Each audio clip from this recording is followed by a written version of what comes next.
سرکار تاج الشریعہ علم کا مرکز دمشق میں جب پہنچے، وہاں پر جبے کی قدر نہیں، وہاں علم کی قدر ہے۔ ہم لوگ ہلکے دور کے اندر رہتے ہیں، ہلکے علاقوں میں، جہاں شاید پگڑی دستار اور صرف بینروں کی وجہ سے لوگ پہچانے جائیں۔ آج عرب کے اندر مصر چلے جائیں، عراق چلے جائیں، شام چلے جائیں، وہ بڑے بڑے علماء جنہوں نے بخاری کی کئی جلدوں پر شروحات لکھی ہیں، وہ ایسے آپ کو روڈ پر پھرتے ہوئے نظر آئیں گے۔ لیکن وہاں قدر کس کی ہے؟ آپ کوئی بھی بڑے فن خان ہو یا مصریوں کی ٹوپی پہن کے جھوٹا شیخ الاسلام بن جاؤ، اس سے کچھ بھی نہیں ہوتا۔ وہ علمی مذاکرہ کرتے ہیں، علمی مذاکرہ کرتے ہیں، وہ علم دوست ہیں، قبول کرتے ہیں۔ لیکن تاج الشریعہ، یہ آخری چند باتیں میں عرض کر رہا ہوں آج کے درس کی، اور یہ ریکارڈ کی سب سے قیمتی بات میں آپ کے سامنے ڈیلیور کر رہا ہوں کہ تاج الشریعہ کو خدا نے کیسا علم و فضل عطا فرمایا تھا۔ جب آپ 2009 میں دمشق پہنچے تو شام یہ علماء ایئرپورٹ پر موجود تھے۔ شام کے علماء کو ایک دن پہلے اطلاع ہوئی، وہ علماء کثیر المشاغل، وہ خود ایسے علم میں اور علمی روب میں، جس کو کہتے ہیں ناک پر مکھی نہ بیٹھنے دے، ایک عربی روب، ایک عربی مزاج، اور پھر ان کی اپنی مصروفیت۔ ایک دن پہلے ملک شام کی عام عوام کو اعلان نہیں ہوا، ڈاکٹرز کو، علماء کو، یونیورسٹی کے چانسلروں کو بتایا گیا کہ شیخ احمد رضا کا پوتا آ رہا ہے،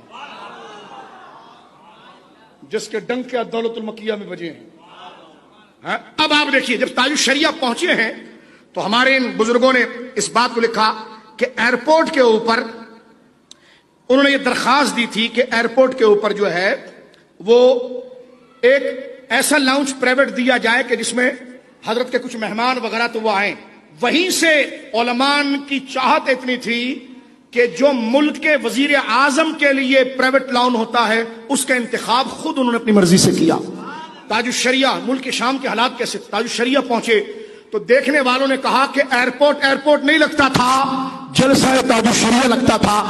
حد نگاہ تک بڑے بڑے علماء، فاضلین، مدرسین، ملک شام کی بڑی بڑی یونیورسٹیوں کے chancellors, doctors, P H D doctors, بڑے بڑے مراکز کے خطیب اور امام، ان کا ایک سمندر تھا۔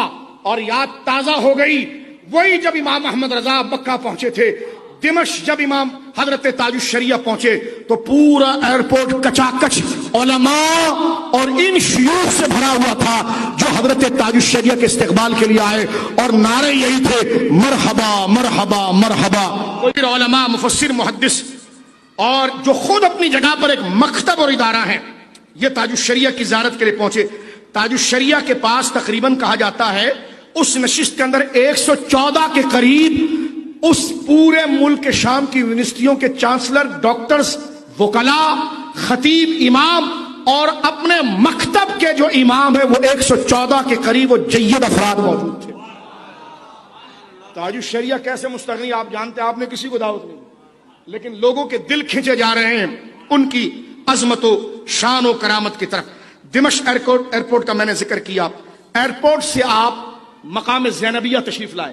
سرکار مولا کائنات شیر خدا رضی اللہ تعالیٰ عنہ کی شہزادی، بولیے رضی اللہ تعالیٰ عنہ، حضرت امام علی مقام حضرت امام حسین کی بہن اور سیدہ زہرا پاک صلوات اللہ علیہ ابیہا وعلی بالہا کی لخت جگر سیدہ زینب رضی اللہ تعالیٰ عنہ و سلام اللہ علیہا، جنہوں نے یزید کے دربار میں یزید کے دانت کھٹے کیے۔